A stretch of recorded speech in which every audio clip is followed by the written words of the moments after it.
Or if the bomb that drops on you gets your friends and neighbors too, there'll be nobody left behind to grieve, and we will all go together when we go. What a comforting fact that is to know. Hey everybody, John A. Whitman here. Apologies for my month-plus long absence. I had to go to the gas station real quick to pick up some milk and cigarettes, but as you can see, unlike your dad, I have come back. And, what's more, I have some good news to share. I am currently working on putting together a Discord server for all of the subscribers to this channel to basically hang out in so that I can ask for all of your cool new video ideas, because I am definitely not at all creatively bankrupt and trying to find new crap to shove in your face on this channel. Definitely not. Anyway, moving on to the topic of today's video. It'll be kind of a shorter one, but I'm hoping I can kind of springboard off of this video into making at least semi-regular uploads again. Today we're going to be going over briefly how I store my 5.56 ammunition. You can see here I have this 50 cal ammo can. I have this tape label on it, but I have left the actual number of rounds blank because I'm not entirely sure how many rounds will actually fit in one can yet. Once I figure that out, I believe my rough estimate was anywhere from 930 to 960 rounds per can. But once I actually have enough ammo to fill this can and can figure that out, I will then write it right there. Now to show you how I actually store these. So, as you can see, the rounds are in nice, neat little bundles. I achieve this by using USGI stripper clips.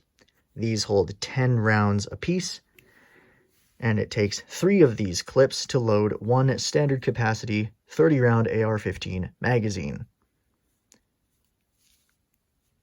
So I take every 3 clips that I load and I rubber band them together like so that if I need to load one of my magazines, I can just open this box, grab one of these nice little bundles, take the band off, grab one of the loading spoons from another box that I have, another one of these boxes, and just load up the magazine. Once I have this completely full to the top with loaded stripper clips in this fashion, there will be a little bit of dead space between the top of the stack of loaded clips and the actual top of the can, which will be just enough room for me to put 1 or 2 of those little loading spoons in the top so that I don't have to go and get them out of another box. As you can see, my standard, I guess you could say, combat round of choice is M855 green tip, because that little green tip there adds extra flavor in the form of a steel penetrator tip that makes these rounds have better performance against certain barricades and obstacles. And for the sake of this being YouTube and not wanting my channel to get struck or anything like that, I think I'll kind of just leave that there. If you guys would like a more in-depth video specifically about the advantages of M855 over just regular lead core ball ammo, I might make that video, but I might need to kind of walk on eggshells a bit for that video, for reasons that, if you know what I'm talking about, should be fairly obvious, considering that this is YouTube, which is a platform owned by Google. Anyway, these stripper clips are very, very cheap.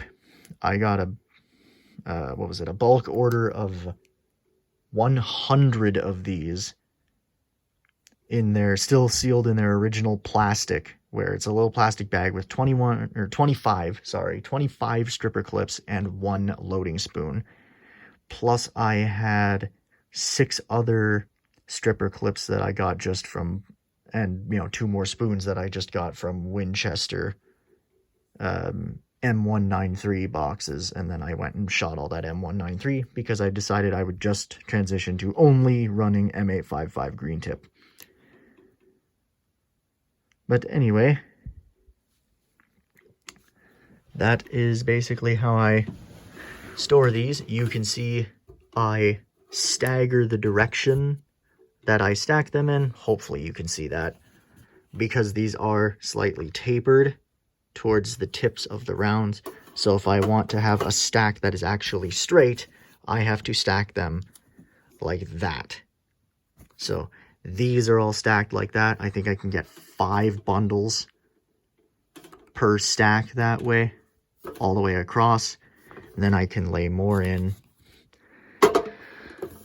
like this, and then eventually have, 2 more bundles like that, and then 1 more bundle like this.